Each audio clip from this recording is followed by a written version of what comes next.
The morning Duke Bailey Marshall stopped moving, the whole of Eldenmere held its breath.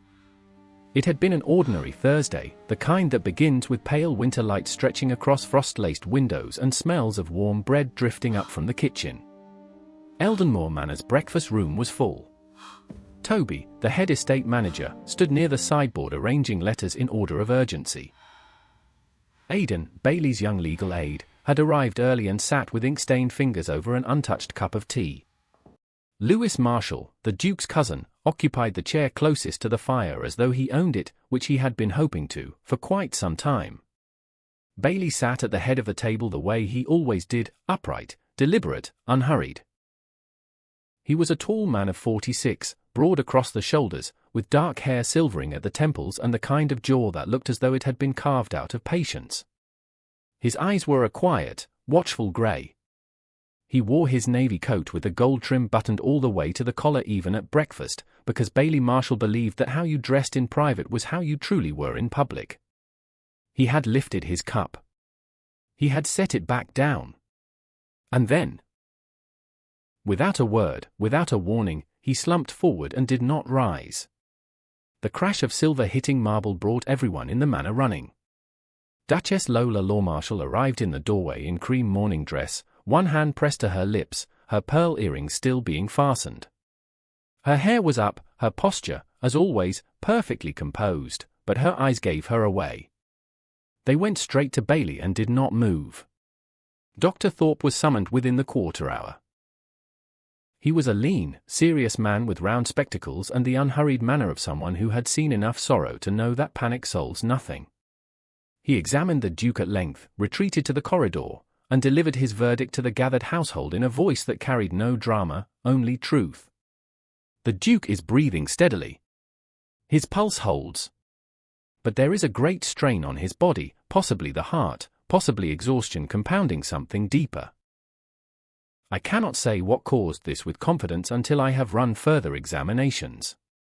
Until then, and I want to be precise, no visitors, no business, no stimulation of any kind. He must rest completely. The household accepted this in sober silence.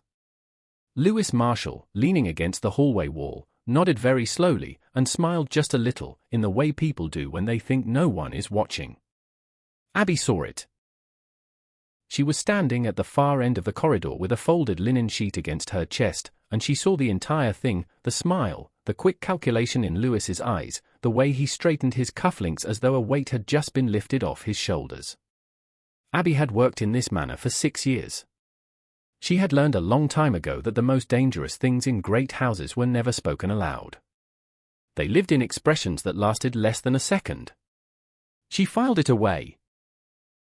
She carried her linen sheet up the stairs. And she began to watch. What nobody in that house knew, what nobody could have suspected, was that Duke Bailey Marshall had not fainted from illness. He had chosen to fall. 2 evenings before, Bailey had stepped out of his study to retrieve a book from the East Library. The corridor had been dim, and he had moved quietly the way men do when their minds are elsewhere. He had nearly reached the library door when he heard voices from behind it. Low, unhurried, and entirely certain. One was Lewis. The other belonged to someone he could not immediately place, a man with a clipped, educated accent and the measured pace of a person who has already decided how a situation will end. The estate transfers on death, not illness. The will hasn't been updated in 12 years. If Bailey goes before the amendment is witnessed, the Marshall lands revert by entail. And the Duchess? She gets the townhouse and whatever's in the accounts. The land, the real asset, goes to the blood heir. That's you, Lewis. Then we simply need to be patient. Or helpful. There had been a soft laugh. Then silence. Bailey had stood in that corridor for a full 3 minutes, not moving, not breathing loudly, only listening to the quiet crumbling of every assumption he had made about his household. He went back to his study. Saturday. He thought. By morning, he had a plan. Subscribe. Not because you should. Because you don't want to miss what comes next. And drop a comment below telling me where in the world you're watching from. I genuinely want to know how far this story has traveled. I will come find your comment and say hello, because what is a story without the people it reaches? The fire had been lit in the breakfast room since 6 in the morning, and by the time the household assembled at 8:30, the room was warm enough that the tall windows had begun to fog at the corners. Eldenmore Manor was a house that breathed. Its corridors had their own particular sounds, the creak of the third stair from the top, the whisper of the east wing door if the wind came in from the north, the particular silence that fell over the kitchen at 10 minutes to 8 each morning when Mrs. Holly, the head cook, stopped all conversation and began her final checks before breakfast was served. Abby had worked inside those sounds for 6 years. She moved through them the way fish move through water, naturally, without announcement, aware of everything around her without appearing to look at anything in particular. She had been born in the village of Crestfield, the third daughter of a former school teacher, and she had come to Eldenmore at 19 with good references, clean hands, and a private conviction that if she paid close enough attention, this job would take her somewhere. She had not yet figured out where. But she paid attention anyway. She was carrying the last of the morning's folded table linens down from the laundry when she felt the change in the air. It was not loud. It was not dramatic. It was a shift, the way a room changes when something goes wrong before anyone has screamed about it. She stepped to the top of the stairs and looked down just as Aidan appeared in the breakfast room doorway, white as the linen in her arms. "Someone fetch Dr. Thorpe," he said. "The Duke has fallen." Abby did not drop the linens. She set them down on the hall table with great care, and then she went downstairs. The room held a particular, dreadful stillness. Bailey Marshall lay sideways in his chair, caught partly by the armrest and partly by Toby, who had been close enough to break the worst of the fall. His face was slack, his eyes closed, his cup of tea still cooling on the tablecloth where it had been set down, not knocked, not spilled. Set. Abby noticed that. The cup had not been spilled. A man in the grip of sudden unconsciousness does not set his cup down gently first. She filed that away alongside the question it raised, and she went to help Toby support the Duke's weight until a proper carrying arrangement could be made. Toby was a broad, steady man of 52 with weathered hands and the kind of face that had learned not to panic in the presence of important people because panicking never solved anything. He looked at Abby over the Duke's head with an expression she had learned to read over 6 years, steady, careful, worried. "Take his right side," Toby said. Gently. They eased the Duke into a proper position and waited for the footman. Duchess Lola arrived in the doorway 2 minutes later. She had clearly come from her dressing room, her hair was up but one earring was only halfway fastened, and she held the post of the door with one hand as though she needed it to stand. She looked at her husband lying motionless across 2 footmen's arms, and something in her face did a thing Abby had never seen it do in 6 years of service. It cracked. Just for a moment. Just at the edges. Then the Duchess straightened, pressed her hand flat against the doorframe once as though claiming it, and said in a voice of remarkable composure, "Take him to the blue chamber. It has better light and it's closer to the east stairs. I want Dr. Thorpe within the hour." Lewis Marshall appeared at her elbow as though he had materialized from the wall. He was 41, lean and well-dressed, with Bailey's jawline but none of Bailey's weight behind it. He had arrived 3 days ago from his Somerset house with trunks that seemed excessive for a week's visit, and he had spent most of that time calculating distances between himself and the various rooms of the manor with a subtle persistence that Abby found professionally irritating. "Cousin." His voice was smooth and low. "How terrible. You must not worry. I am here." The Duchess looked at him the way one looks at something that has arrived at an inconvenient time. "Thank you, Lewis," she said. "Please go and sit down somewhere." She followed her husband upstairs without looking back. Lewis stood in the breakfast room for a moment after she was gone. Then, very slowly, as though he had all the time in the world, which he apparently believed he did, he smiled. Abby, returning from the hallway with the water basin Mrs. Holly had sent up, saw the smile. She kept her face neutral and her steps unhurried, and she thought, "I am going to need to find out exactly what you know, Lewis Marshall, before this week is done." Dr. Thorpe arrived within 40 minutes, which was fast for a man who kept a deliberate pace on principle. He was 63, thin and upright, with the bearing of someone who had spent decades listening to people lie about their symptoms and had developed an extraordinary capacity for reading what lay underneath.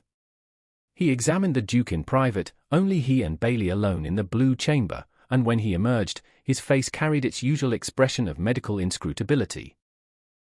He descended the stairs to where the Duchess waited in the sitting room below, Rachel the senior lady's maid close by her side, and delivered his pronouncement with great care. "He is stable," Thorpe said. "Breathing evenly, pulse steady. But the Duke is in a state of extreme physical and nervous exhaustion. His body has, in a sense, forced the rest he has been refusing to take.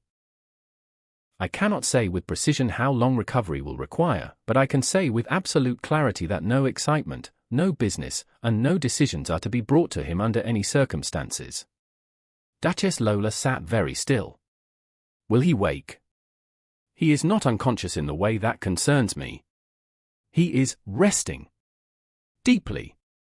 I have given him something to ensure he remains so for the first 24 hours. After that, we assess again." Lewis, who had positioned himself near the fireplace. Again, as though it were already his, he cleared his throat. "And the estate? In the event that the Duke remains incapacitated, who holds legal management authority?" Dr. Thorpe looked at Lewis over the top of his spectacles with the expression of a man who has heard this particular question before and finds it consistently unpleasant. "That is not a medical matter, Mr. Marshall." "No," Lewis said pleasantly. "But it is a practical one." Aidan, who had said nothing throughout, spoke from his chair by the window.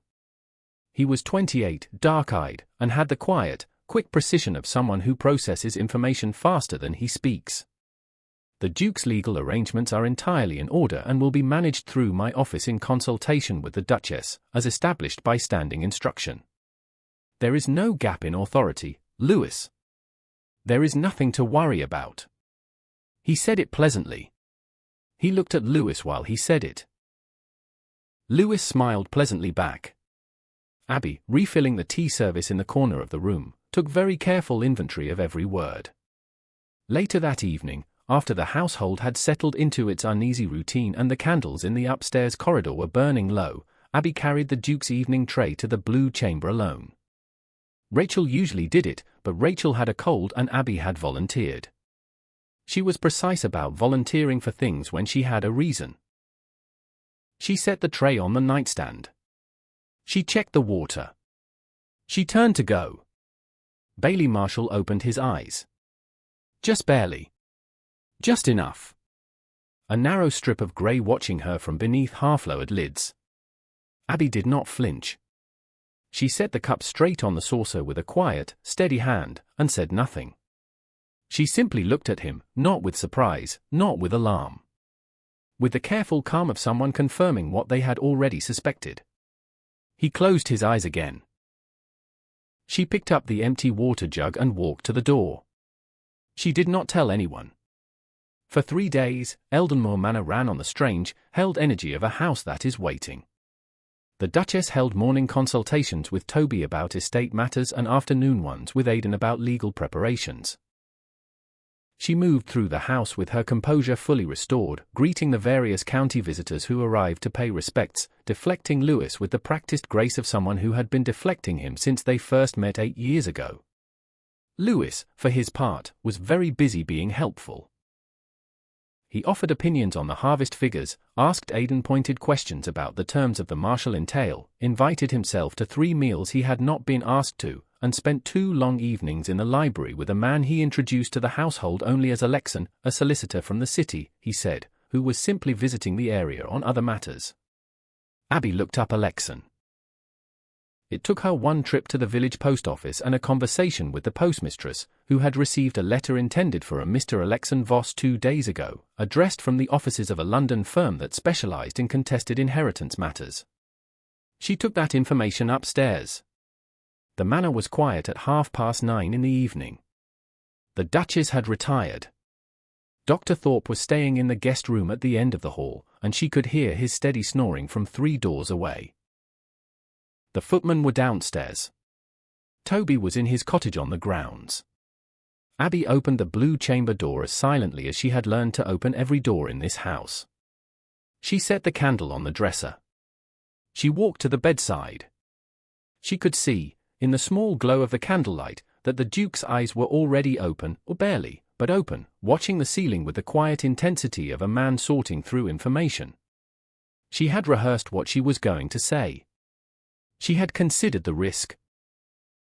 She had weighed it against what she knew and what she suspected, and she had decided. She leaned down, and she placed her hand very gently on the side of his face, not as a servant would, not with deference, but with the steadying certainty of someone delivering something that matters, and she whispered 6 words directly into his ear. Alexan Voss is not a visitor. She straightened. She picked up the candle. She walked to the door. Behind her, in the silence of the blue chamber, Duke Bailey Marshall opened his eyes fully for the first time in 3 days. He lay still for precisely 4 more minutes. Then he sat up. There is a particular kind of stillness that precedes decisive action, not hesitation, not doubt, but the gathering of everything necessary before the moment of movement. Bailey had lived in that stillness for 3 days. He was done with it. He dressed in the dark.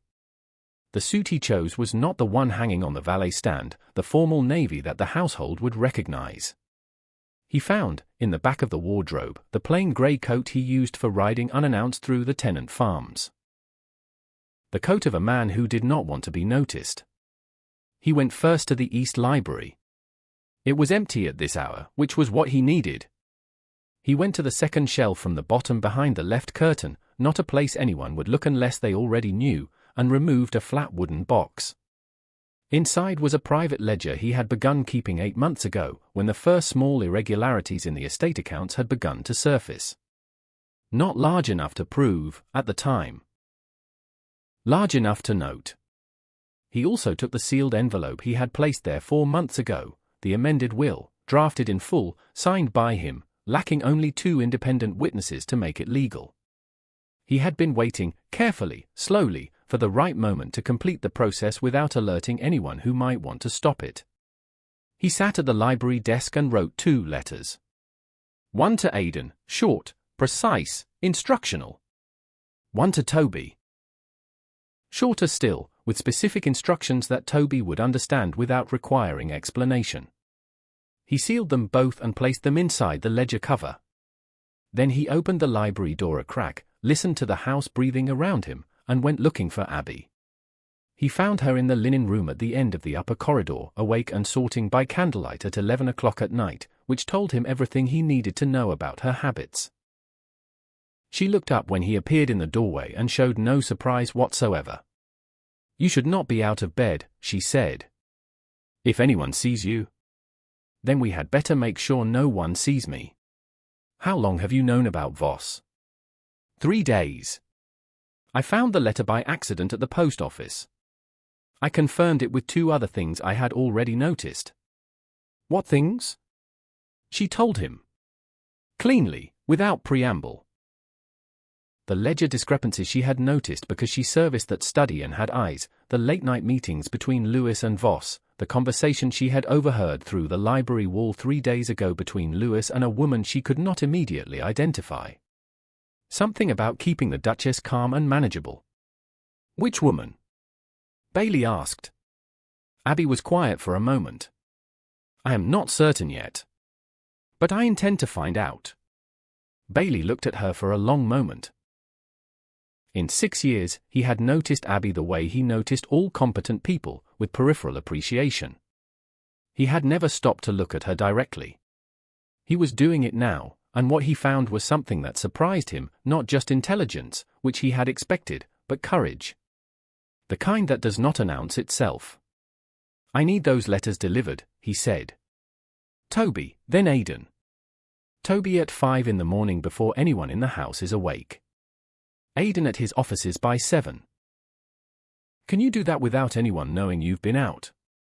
She reached out and took the letters without answering the question, because the question did not need an answer. She did it. It is difficult to live alongside a person for 15 years without learning to read the things they do not say. Duchess Lola Marshall had known something was wrong, something specific, something pointed, for 6 weeks. Not because her husband had told her. He had not. He was a man who processed danger alone before bringing it to anyone, which was both his strength and his most maddening quality. But she had seen the shift. The slight change in how he moved through rooms when Lewis was present. The way he read the same page of his correspondence twice. The extra lock he had put on the East Library without mentioning it. She had not asked. She had waited, because she understood, with the particular wisdom of women who love private men. That pushing before he was ready would only make him go deeper into himself. So she had waited, and managed the household, and kept Lewis precisely in the frame she wanted him in, present enough to observe, controlled enough not to act. She had also been doing her own quiet work.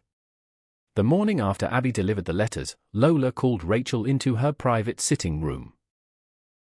Rachel had been Lola's lady's maid for 9 years and was, in Lola's considered opinion, both the most discreet person in the house and the most underestimated one. She was slight and fair with quick hands and the knack of being present in a room without anyone remembering she had been there.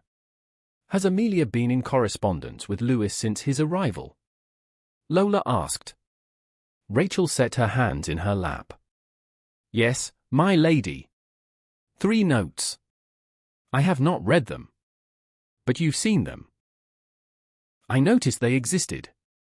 Amelia was Lewis's companion, a woman of 35 who had arrived with him, been introduced as a distant family acquaintance, and spent most of her time in the house moving between rooms with a pleasant expression that revealed absolutely nothing. Lola had found her agreeable enough to be suspicious of from the start. I need to know what was in those notes, Rachel. Not to confront anyone. Only to understand. I understand, my lady. Give me until this afternoon. By 2 o'clock, Rachel had returned with something better than the contents of the notes. She had found Amelia's private diary, which Amelia had left carelessly unlocked, possibly because she had not expected anyone in a manner of this size to look. She had not read it, she was far too professional for that, but she had found, pressed between 2 pages near the back, a small printed card. The card bore a single name, Alexan Voss, solicitor. And below it, handwritten in the same ink, a date 3 weeks away and the words, probate confirmation, Marshall Estate. Lola held the card for a very long time. Then she stood, smoothed her skirt, and walked to the door. Send for Abby, she said. Quietly. There is no formal record of the conversation that took place in the Duchess's private sitting room that Thursday afternoon, and there never would be, which was precisely how both women intended it. Abby entered with the afternoon tray. Lola took the tray from her and set it down herself, an action that meant exactly what it appeared to mean. Sit down, the Duchess said. Please sit down, Abby. Abby Saturday. She was not uncomfortable with the Duchess, she respected her enormously, but she was acutely aware that she had been, in the past 4 days, operating considerably outside the normal boundaries of parlor maid activity. She wondered if Lola knew. The Duchess answered that question by placing Voss's card on the table between them. Tell me what you know, Lola said. All of it. Leave nothing out and do not protect me from anything. I have managed this house and my husband's estate through 2 floods and a legal challenge from Bailey's own father. I am not delicate. So Abby told her. Everything she had found, everything she had confirmed, everything she had brought to the Duke and what he had asked her to do. She left nothing out. When she finished, the Duchess was quiet for a moment. Bailey is awake, Lola said. It was not a question. Yes, my lady. He has been awake since? Longer than anyone knows. A silence. Then, to Abby's considerable surprise, the Duchess laughed, a short, genuine sound, briefly helpless and then quickly controlled. Of course he has, she said. That impossible, infuriating man. Of course he has. She pressed her fingers to her mouth for a moment and composed herself. Right, she said. What does he need? They spent the next hour building a plan so thoroughly sensible that it would later be described by Aidan, who handled the legal components, as the most efficiently constructed trap he had ever seen, constructed primarily in a sitting room with cold tea and no official documentation. 3 days later, the Duchess announced that the Duke had rallied sufficiently to receive close family and friends at a small dinner. Nothing too strenuous. Only 8 guests, only 2 courses, only 2 hours. Dr. Thorpe's approval had been sought and granted, she said. Dr. Thorpe, when asked about this by Lewis, confirmed it with a completely straight face. Lewis accepted the invitation with barely concealed delight. Alexan Voss attended as his guest. Amelia arrived in her best dress. The remaining guests were Aidan, Toby, Rachel, Holly's deputy Mrs. Amelia, who had been given a different explanation, and 2 tenant farmers named Aidan had quietly called in from the estate, men of known good character and solid standing in the county. The dinner began quietly enough. The Duchess sat at the head of the table in Bailey's place, which she had not done since a formal occasion 6 months ago, and managed the conversation with the relaxed authority of a woman entirely in command of her surroundings. Lewis ate with good appetite and excellent manners and the restless energy of a man who is waiting for something that has not yet happened. At precisely 8:30, which was the agreed signal, Abby appeared at the dining room door. "I beg your pardon for the interruption," she said. "The Duke is asking to come downstairs." The room went still. Lewis's fork stopped halfway to his mouth.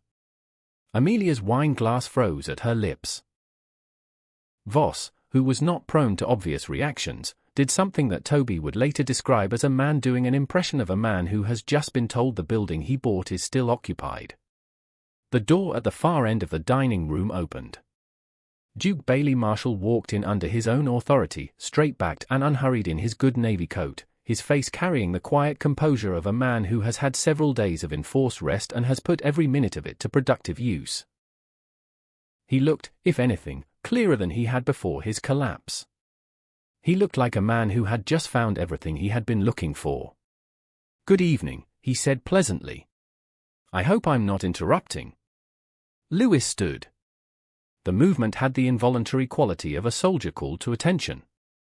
"Bailey! Good God, cousin, you should not be." "Sit down, Lewis," Bailey said. "Please." Lewis Saturday. Bailey took his chair at the head of the table, acknowledged the Duchess with a look that carried more warmth than any public gesture he had ever made, a small, private look that made Rachel, who was watching from the sideboard, press her lips together to prevent herself from smiling, and addressed the table. "I want to thank you all for your patience and your concern this past week. I also want to welcome Mr. Voss, who I'm told has come to Eldenmoor on legal business. I hope the county has treated you well, Mr. Voss."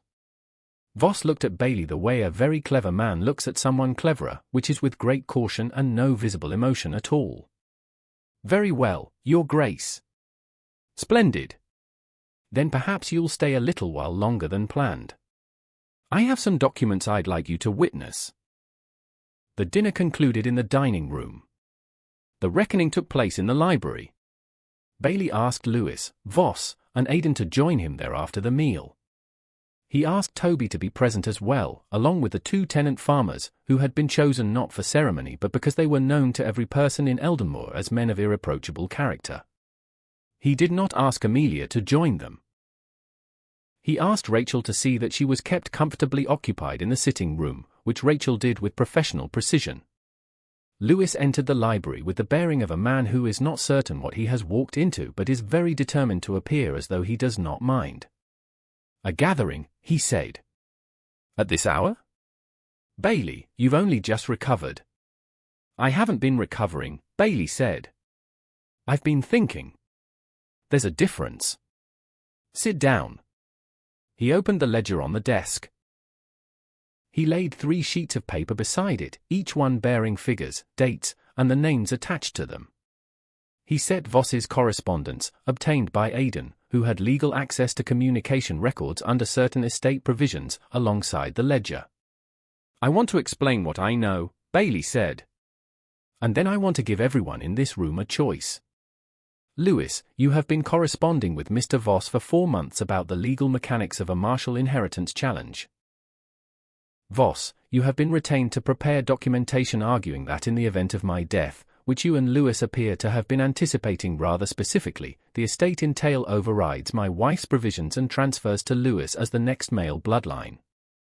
You have also been corresponding with Amelia about the timeline. I have the letters. I have the ledger irregularities that show funds have been removed from the estate accounts to finance this work. I have witnesses. He let the silence sit for a moment. Now, he said. Here is the choice. Option 1, we proceed with full legal exposure. I bring this to the county courts tomorrow. Everything I have just described becomes public record. Your professional reputation, Voss, and your inheritance ambitions, Lewis, become a matter of public knowledge in every newspaper that covers Eldenmore. Option 2, Lewis renounces any claim to this estate in a signed document, tonight, witnessed by these 4 gentlemen. Voss returns his retainer, closes his file, and leaves the county by morning. Amelia may stay or go as she chooses, she has committed no legal crime, only a social one. And we all move on with the slightly uncomfortable knowledge that we have been in the same house this week. Lewis's face had gone through several colors. He had arrived at the grey of a man who has recognized a trap with complete clarity but far too late. You were awake, he said. You were never? I fell asleep twice, actually, Bailey said. Once by accident. Once because the medication Dr. Thorpe gave me was genuinely impressive. But in between, I was remarkably productive. Voss spoke. His voice was the most controlled thing in the room. Your Grace. I want to be direct. I was retained to provide legal counsel on an inheritance matter. I was not asked, and would not have provided, any assistance in anything involving harm to your person. I know that, Bailey said. Which is why you're being offered option 2 and not something considerably worse. There was a long silence. Then Lewis Marshall, who had spent 15 years waiting for the moment when his cousin's estate would come to him, reached across the desk and picked up the pen. He signed. Lewis and Amelia were gone before sunrise. Voss departed by 9, his carriage moving down the long elm drive with the practiced speed of a professional who has learned that an early exit is always better than a late explanation. The rest of Eldenmore Manor woke slowly, as though the house itself needed to breathe differently now that it had been returned to itself. Mrs. Holly made a breakfast so magnificent that even Toby, who was not given to commentary on food, paused over his plate and said, "This is exceptional, Holly." To which he replied that she had been saving a particular recipe for a morning that deserved it. Aidan worked in the estate office for 6 straight hours with the focused intensity of a man who has been given the legal equivalent of a mountain to reorganize and finds the task genuinely satisfying. The amended will was properly witnessed. The accounts were formally reviewed. 2 letters went to London, one to Bailey's banker and one to a judge of Bailey's long acquaintance, ensuring that the matter of Lewis's interest in the estate was permanently and legally resolved. Dr. Thorpe, upon being told the full truth over breakfast, sat very still for a moment. You were awake, he said. The whole time. Not the whole time. You genuinely sedated me for 24 hours. I want you to know, Thorpe said, that I find this professionally extraordinary and personally somewhat offensive. I know. I am sorry. You were the only one I could not tell because you are constitutionally unable to lie convincingly, and I needed the household to believe. Thorpe considered this. That is, he said, the most accurate thing anyone has ever said about me. He had a second cup of tea. Toby handled the estate staff meeting with characteristic directness. There had been some business concerns, they were resolved, the Duke was well, anyone who had questions should bring them to him privately and he would answer with whatever truth was available. The staff, to their great credit, received this, finished their tea, and went back to work. Rachel found Abby in the linen room again that afternoon, back at her usual work as though the previous week had not happened. The Duchess wants to see you, Rachel said. When? Now, I think. But put the linen down first. And Abby, she looked pleased, not stern. I wanted to tell you that. Abby set down the linen. She went. The Duchess's private sitting room looked different in afternoon light. Warmer, somehow. The fire was lit despite the mild weather outside, and the tea service on the low table was set for 3, which Abby registered with quiet surprise. Bailey Marshall was there. He was standing by the window in his riding clothes, the good set, not the grey anonymous ones. With his arms crossed and the expression of a man who has completed a very long task and is deciding whether to feel relieved or simply tired. He looked up when she came in and straightened slightly, which was not a thing she had ever seen him do when a servant entered a room. Lola was on the settee, composed and direct and watching Abby with an expression that was entirely unreadable until she said, "Sit down, Abby. This is not a reprimand." "I know," Abby said, "and Saturday." Bailey spoke first. "I owe you a direct acknowledgement, and I am not good at indirect ones, so I'll be plain. You identified a threat that the people paid to identify threats missed entirely. You gathered evidence without being asked, at personal risk, with no guarantee that I was even capable of doing anything with it. You delivered it at exactly the right moment. And you did it while continuing to fold the linen correctly, which I am told is not easily managed simultaneously." Abby looked at him. "Are you making a joke? I am attempting to make you slightly less uncomfortable while I say something earnest. I am not particularly practiced at either." Lola pressed her lips together. Not to prevent a smile, the smile was already there. "We would like to offer you a different position," she said. "Formally. The estate is large enough to require someone who can act in an advisory and intelligence capacity. Which is not a role we have ever named before because we never had someone capable of filling it. The salary is 4 times your current one. The role reports to both of us. You would have discretion over how you operate, within ethics." Abby sat with this for a moment. "What would you call the role?" she asked. "We haven't decided," Bailey said. "We thought perhaps you would have an opinion." "I'll think about it," Abby said. "You'll take it, though." A pause. "Yes," she said. "I'll take it." The county never quite forgot the week Duke Bailey Marshall almost died, and did not quite die, and then appeared at dinner with the air of a man who had returned from somewhere interesting and brought documentation. Lewis Marshall relocated to Scotland, where the estate he eventually found was smaller and colder and entirely his own, which suited him better than he might have expected. Amelia, freed from the arrangement she had half-willingly entered, moved to the city and opened a small millinery business that Aidan, who visited the city regularly for legal matters, always spoke of with genuine admiration. Alexan Voss closed the Marshall file and did not reopen it. He was later retained by Aidan in an entirely different capacity. They were, as it happened, distantly connected by a mutual cousin, and the professional relationship was reportedly excellent.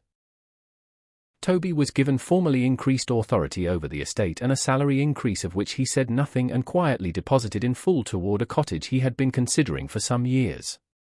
Rachel was recognized in the household accounts as senior household advisor, a title Lola had created that accurately reflected what Rachel had been doing for 9 years anyway. Dr. Thorpe was given a formal letter of thanks signed by the Duke and the Duchess and framed it, slightly against his better judgment, because he was human and it had been a very good letter. And Bailey Marshall stood one evening in late March at the edge of the Eldenmore garden, where the frost had finally lifted and the first green was pushing up along the stone walls, and his wife came and stood beside him in her cream afternoon dress with her hair slightly loose from its pins, which meant she had been working without thinking about appearances, which was the version of herself she only allowed at home. He reached out and took her hand. She did not look at him immediately. She looked at the garden, at the long green slope of the estate, at the elm trees beginning their slow return to leaf. "The amended will is filed and registered," she said. "I know. Aidan sent word this morning." "Good." A pause. "I was very angry with you, you know. For not telling me." "I know. I'm sorry. It was habit. The bad kind." "Yes." She turned to look at him. Don't do it again. I'll try, he said. Then, I'd say I promise, but we both know my record on honesty about danger is. Bailey. I promise, he said. I won't do it again. She looked at him for a long moment in the late light, and then she leaned against his arm, and neither of them said anything for quite some time. The estate breathed around them. The elm trees moved. The last of the afternoon sun lay flat and gold across the stone. Inside the house, Abby was in the east study, her new office, such as it was. Going through the household correspondence with the same unhurried attention she had given every task in this house for 6 years, only now with a different title, a better desk, and the satisfaction of knowing that what she had built here was exactly what she had come to build. She did not know, precisely, what she had been working toward when she arrived at Eldenmoor at 19 with good references and clean hands. She knew now. It was this. Educational value and moral. This story holds within it several truths that do not require a lesson plan, they arrive naturally through character and consequence. Loyalty is earned, not assumed. Bailey's mistake was trusting the structure of his household rather than the character of the people in it. The real lesson is not to be suspicious of everyone, it is to pay attention. The people worth trusting tend to show you who they are in the small moments, long before the crisis arrives. Abby showed Bailey exactly who she was every day for 6 years. He simply had not looked directly at her. Intelligence is everywhere. Abby was a parlor maid. She was also, as it turned out, the most capable intelligence operative in the county. The story asks us to reconsider where we expect competence to live and whether we have been looking too narrowly. Greed is patient, but so is justice. Lewis Marshall waited 15 years for an opening. The lesson is not that greed always loses. It is that greed operates in the dark and loses badly the moment proper light is brought to it. The most effective weapon against those who scheme is not confrontation but documentation and daylight. Marriage is a partnership, not a performance. Bailey and Lola's story is as much about them as it is about Lewis. Their reconciliation, built on honesty, finally and properly, is the emotional backbone of the entire narrative. Real partnership means bringing the hard things to each other, not managing them alone. Subscribe to see how this unfolds.